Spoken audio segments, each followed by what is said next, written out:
ओम। जय श्री कृष्ण। राधे राधे। बंशीधरं दुत्रधरं नमामि मनोहरं मोहहरं च कृष्णं मालाधरं धर्मधुरं धरं च पार्थस्य सारथ्यकरं च देवं कर्तव्यदीक्षां च समत्वशिक्षां ज्ञानस्य भिक्षां शरणागतिं च ददाति गीता करुणाद्रभूता कृष्णेन गीता जगतो हिताय। श्रीमद् भगवद गीता जी अध्याय 16वां श्लोक दूसरा और पार्ट भी दूसरा भाग है। श्लोक इस प्रकार है। तेजः क्षमा धृतिः शौचम अद्रोह नातिमानिदाम् भवन्ति सम्पदं दैवी मभिजातस्य भारत। तेजः क्षमा धृतिः शौचम अद्रोह नातिमानिदा भवन्ति सम्पदं दैवी मभिजातस्य भारत। क्या कह रहे हैं? sublimity, forgiveness, fortitude, external purity, bearing enmity to none, and absence of self-esteem, these are, O Arjuna, the marks of him who is born with the divine endowments. Mean ये दैवी संपत्ति के सब मनुष्य के लक्षण हैं। जिनके पास दैवी संपत्ति है उनके सब लक्षण हैं।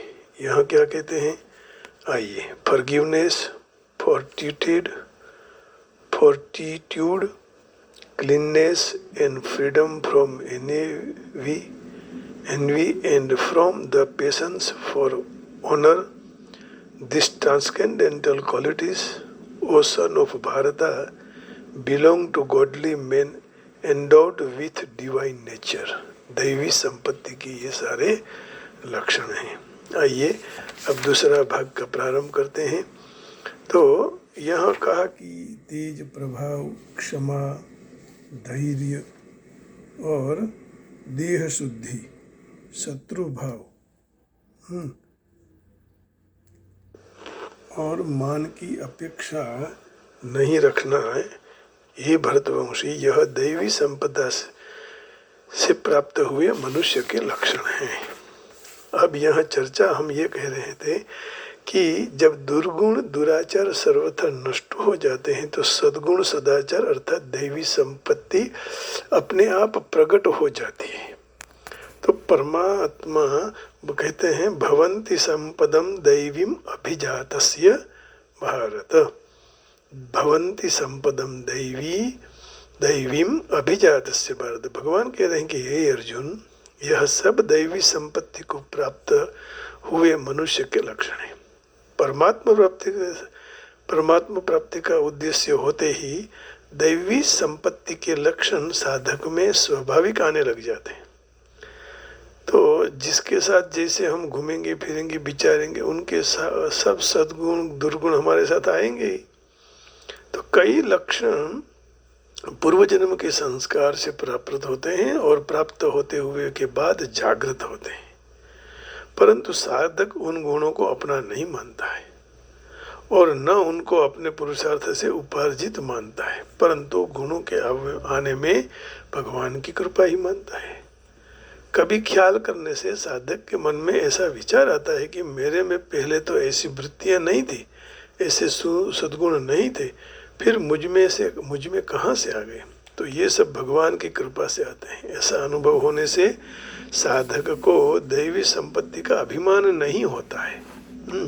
साधक दैवी संपत्ति के गुणों को अपना नहीं मानना चाहिए, क्योंकि देव परमात्मा की संपत्ति है, व्यक्तिगत अपनी कोई भी नहीं है। जो व्यक्तिगत यदि होती तो अपने में ही रहते, कोई अन्य व्यक्ति की नहीं रहती। यानी व्यक्तिगत मानने से अभिमान आ जाता है। ये तो सद्गुण तो सब में होते हैं, ऐसा नहीं कि हम अकेले में होते हैं, माने वो भगवान की संपत्ति है। अभिमान आसुरी संपत्ति का मुख्य लक्षण है। तो अभिमान की छाया में ही आसुरी संपत्ति के सारे अवगुण रहते हैं।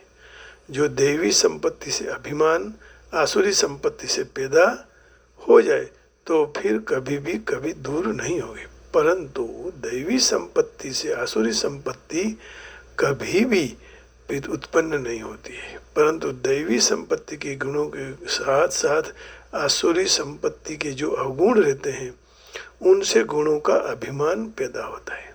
अर्थात साधन के साथ थोड़ा थोड़ा असाधन रहने से ही अभिमान वगैरह दोष आते रहते हैं। जैसे कि सत्य बोलना अभिमान है तो उसके मूल में सत्य के साथ असत्य भी बोल रहे हैं, जिनके कारण सत्य का अभिमान आता है।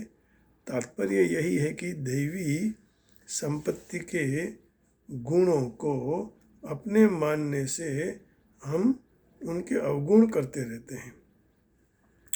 तो इससे क्या होता है कि सर्व प्रकार से गुण आते ही गुणों का अभिमान फिर नहीं होगा, क्योंकि आज समझ जाते हैं कि ये भगवान की संपत्ति है, हमारी संपत्ति नहीं है।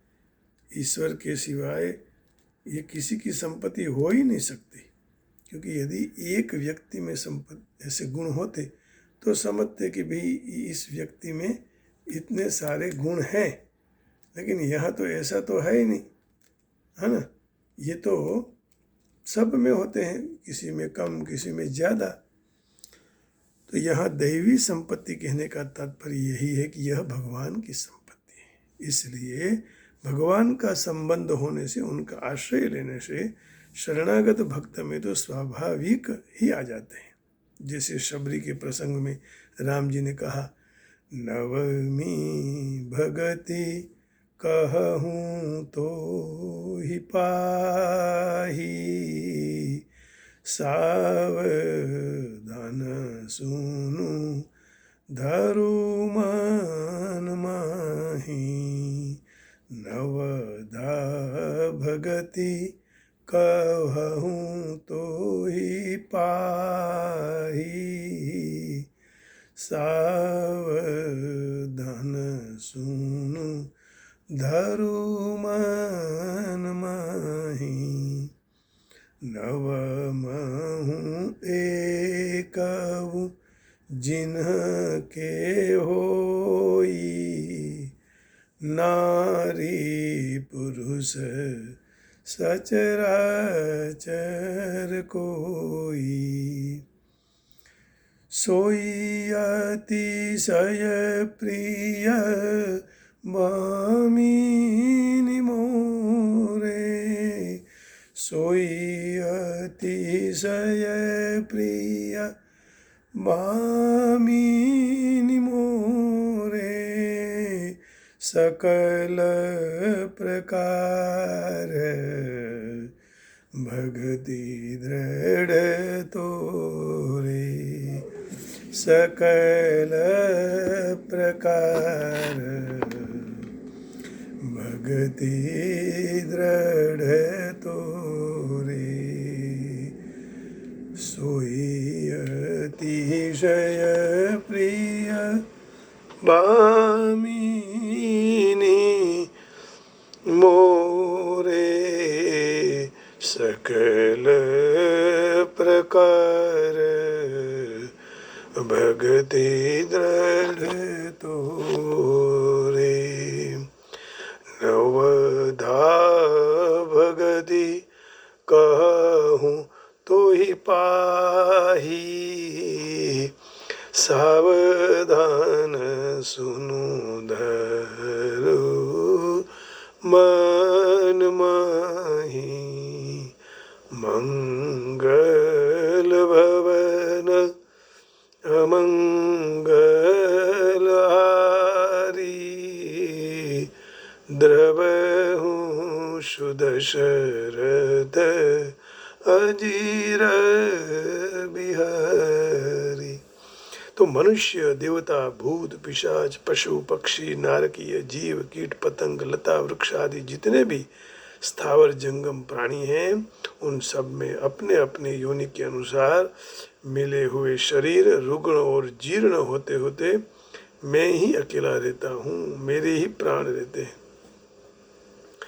और ये मनुष्य भी ऐसा इच्छता है, भगवान का तो सर्वत्र सर्वदा वास ही है, लेकिन मनुष्य ऐसे सोचता है कि सब भुगते भुगते मैं अकेला बचूं, मेरी सब इच्छाएं चालू रहे। तो ये इच्छा होना ही आसुरी संपत्ति है। आया है सो जाएगा राजा रंग का फकीर, कोई सिंहासन चढ़ चले, कोई चले जंजीर। तो त्याग वैरागी साधक में भी चालू प्राण रहने की इच्छा रहती है।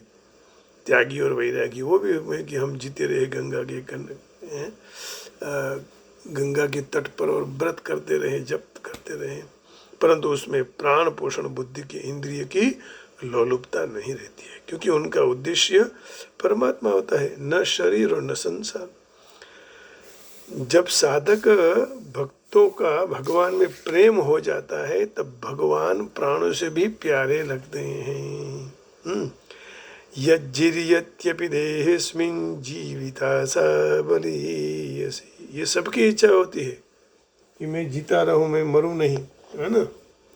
इसलिए यहाँ कहा यज्जिर्यत्यपि देहेस्मिन् जीविता सा बलीयसी, जैसे जैसे जीर्ण होते हैं वैसे वैसे इच्छा चालू रहती है कि मैं और जीता रहूं, मैं इतने साल जीऊं, मैं ऐसा करूं, मैं वो कर डालूं। तो यही तो आसुरी संपत्ति है। अब भगवान में प्रेम हो जाता है तो भगवान प्यारे लगते हैं, फिर चाहिए क्या, प्राण से भी प्यारे। तो प्राणेभ्यः अपि प्रियः भगवान अस्ति। तो देखिए, प्राणों का मोह न रहने से प्राणों का आधार केवल भगवान हो जाते हैं। इसलिए तो भगवान को प्राणनाथ, प्राणेश्वर, प्राण प्रिय, हे प्राणेश्वर, हे ईश्वर में नमन करूं तो है बारंबार, हे प्राणेश्वर, हे परमेश्वर, रक्षा करो हमरी आज, यही तो मेरे जीवन का है काज। हे प्राणेश्वर, हे परमेश्वर, रक्षा करो मेरी आज। आया तुम्हारी शरण में मैं तो, लेके मेरा भाव, हो प्राणेश्वर, हो परमेश्वर, रक्षा करो मेरी आज। जब तक जीवन रहे इस पृथ्वी पर, तब तक लेऊं तुम्हारा नाम, हो परमेश्वर, हो प्राणेश्वर, रक्षा करो मेरी आज। तू ही मेरा धन है, तू ही मेरा सब है, तू ही मेरा दाम, हो प्राणेश्वर, हो परमेश्वर, विनंती करूं मैं आज। अब प्रभु कृपा करहूं एही भांति, सब तज भजन करहूं दिन राति। अब प्रभु कृपा करहूं एही भांति, सब तज भजन करहूं दिन राति। तो भगवान को इसलिए प्राणेश्वर, परमेश्वर, प्राणनाथ संबोधन से पुकारते हैं। भगवान का वियोग न सहने से उसके प्राण छूट जाते हैं। दशरथ महाराज जी के छूट गए।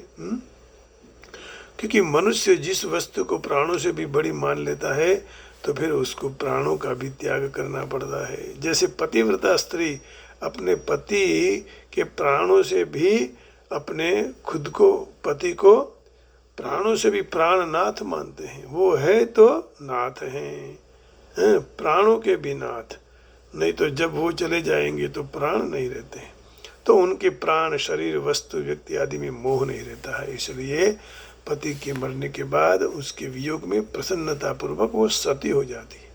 तात्पर्य यही हुआ कि जब केवल भगवान में अनन्य प्रेम हो जाता है तो फिर प्राणों का मोह नहीं रहता है, और प्राणों का मोह न रहने से आसुरी संपत्ति सर्वथा दूर हो जाती है और दैवी संपत्ति अपने आप प्रकट हो जाती है। इस बाबत का संकेत तुलसीदास जी महाराज कह रहे हैं। प्रेम ही सबसे तो बड़ी है, प्रेम की गंगा बहती है, प्रेम की गंगा बहाते चलो, ज्योत से ज्योत जगाते चलो,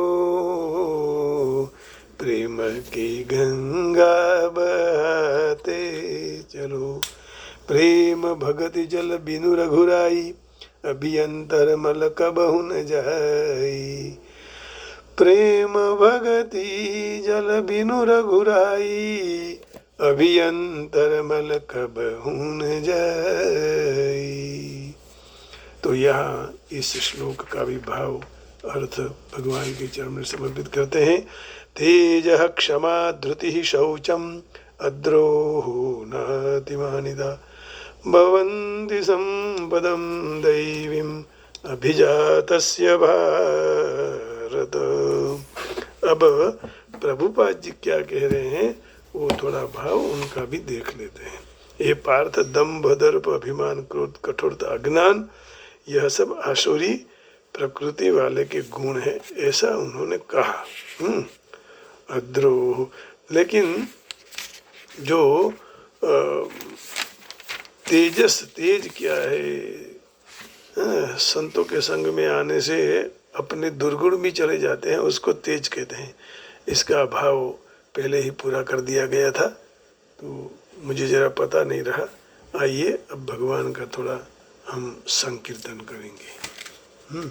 कृष्ण गोविंद गोविंद गाते चलो, अपनी मुक्ति का साधन बनाते चलो, कृष्ण गोविंद गोपाल गाते चलो, अपनी मुक्ति का साधन बनाते चलो, दुख में तड़पो नहीं, सुख में फूलो नहीं, प्राण जाए मगर नाम भूलो नहीं, प्राण जाए मगर नाम भूलो नहीं, मुरली वाले को मन में रिझाते चलो, कृष्ण गोविंद गोपाल गाते चलो, कृष्ण गोविंद गोपाल गाते चलो, काम करते चलो, नाम जपते चलो, कृष्ण का हर समय ध्यान करते चलो, कृष्ण का हर समय ध्यान करते चलो, जिंदगी के हर एक गम मिटाते चलो, जिंदगी के हर एक गम मिटाते चलो, कृष्ण गोविंद गोविंद गाते चलो, कृष्ण गोविंद गोविंद गाते चलो। नहीं तो ये माया है वो हम पर बैठ जाती है। तो माया से दूर रहने के लिए भगवान के भजन के सिवाय और रास्ता नहीं है। सब जग को रही न चाहिए, हरि माया जादूगरनी, अति अद्भुत खेल रचाए, हरि माया जादूगरनी। को या को पार न पाए, यह सब को नाचन चाहे। दुख में सुख को दर्शाए, हरि माया जादूगरनी। जाके बस में चराचर नाचे, कोई कृपा पात्र जन बाँचे। जय सदगुरु ले ही बचाए, हरि माया हरि माया हरि माया जादूगरनी। जब पंथन कोई सूझे, तब जाए गुरु जी से पूछे। बचने को कौन उपाय, हरि माया जादूगरनी। जो राम नाम नित बोले, सोया सो निर्भय डोले। दई गुरुवर गैल बताय, हरि माया जादूगरनी। नहीं और कछु बस मेरो, अश्विन चरणन को चेरो। गुरु कृपा पे बलि बलि जाय, हरि माया जादूगरनी। हरि माया जादूगरनी। हरे कृष्ण कृष्ण कृष्ण हरे हरे, हरे राम राम राम हरे हरे। हरे राम राम राम हरे हरे। हरे कृष्ण कृष्ण कृष्ण हरे हरे। हरे कृष्ण कृष्ण कृष्ण हरे हरे। हरे राम राम राम हरे हरे। हरे कृष्ण कृष्ण कृष्ण हरे हरे। हरे राम राम राम हरे हरे। आप सबके हृदय में बैठे हुए योगेश्वर भगवान को प्रणाम करके वाणी को विराम देता हूँ। जय श्री कृष्ण, राधे राधे, हरि ओम।